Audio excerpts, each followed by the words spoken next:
उनकी कैसी वृत्ति होती है।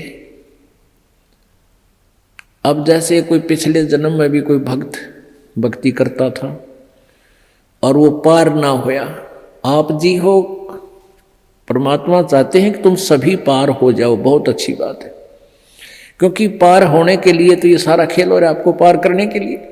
अब विद्यालय में बच्चे फेल भी होते हैं और पास भी अधिकतर ही होते हैं, और कुछ एक फेल भी हो जाते हैं, तो वो फेल हुए हुए गणे दुखी होया करें। तो ऐसे ही एक व्यक्ति किसी जन्म में कोई प्राणी कोई आत्मा परमात्मा से विमुख हो गया, भक्ति ना करी, छोड़ गया, तो उनको फिर लेता है भगवान शरण में। एक किसान के घर जन्म हो गया उस पुण्यात्मा का। अब कहते हैं जो जन मेरी शरण में एक बार आ गया, परमात्मा कहते हैं हमारी शरण में एक बार कोई प्राणी आ गया तो फिर उसको जब तक वो पार नहीं हो लेगा उसके पीछा हम छोड़ना को नहीं। जो जन हमारी शरण है ताका हूं मैं दास, और गेल गेल ला गया फिर जब लग धरती आकाश। तो उसी विधान से परमात्मा उस किसान के पास गए और किसान से कहा कि भाई, किसान पहले बैठे, राम रमी हुई, क्योंकि पिछले संस्कारी जो भक्त होते हैं वो कहीं भी जन्म ले लो उनमें वो भाव श्रद्धा बनी रहती है। आओ महाराज जी बैठो जी, बड़ी आसन दे दिया, आप नीचे बैठ गया भगत की तरह। तो महाराज जी तो महाराज जी होते हैं, हमने भक्ति का ज्ञान सुनाते, परमात्मा की चर्चा शुरू कर दी।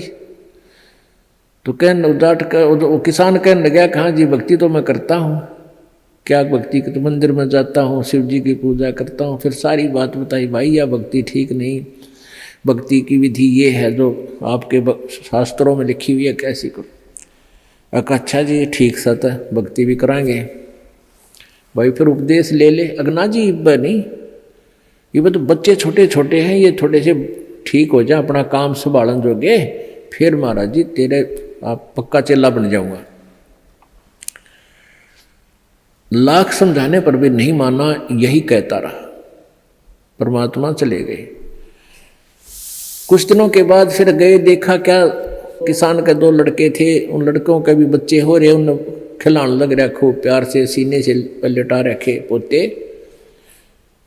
परमात्मा फिर गए, किसान भाई भगत जी, देवता तेरे बच्चे भी समझदार हो गए हैं और खेत का काम संभाल लिया, तू आजा भक्ति कर ले, नाम ले ले।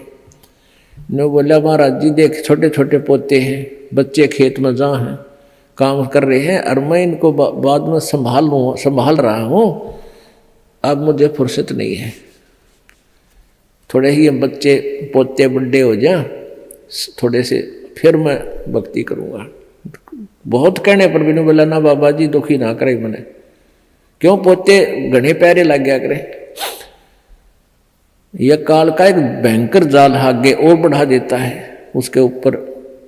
अब बेटे तो उल्टे बोल रहे, कोई धमका दे कोई खुरका दे, और वो पोते बोल रहे प्यारे प्यारे, तो वो घने प्रिय लगते हैं।